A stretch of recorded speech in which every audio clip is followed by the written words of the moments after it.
என்ன சாப்பாடுன்னு பார்ப்போம். நம்ம வீட்டில் சுட சுட சாப்பாடு. இப்போ தான் கடைக்கு சாப்பாடு போட்டு எடுத்துன்னு போகிறேன். சுட சுட சாம்பார், மாங்காய், முருங்கைக்காய், கத்திரிக்காய் போட்டு சாம்பார்.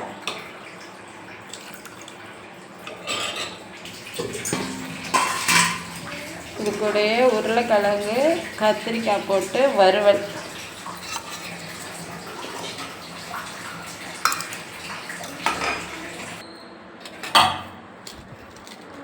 சாப்பாடு கூடயே உருளைக்கிழங்கையும் வச்சிடலாம், மூடிடலாம். சாம்பார் ரெடி, மூடிடலாம். எல்லாத்தையும் பேக்கில் எடுத்து வச்சிடலாம்.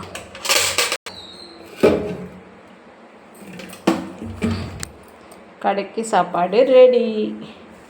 இப்போ நம்ம சாப்பிட்றதுக்கு தட்டில் சாப்பாடு போட்டுப்போம்.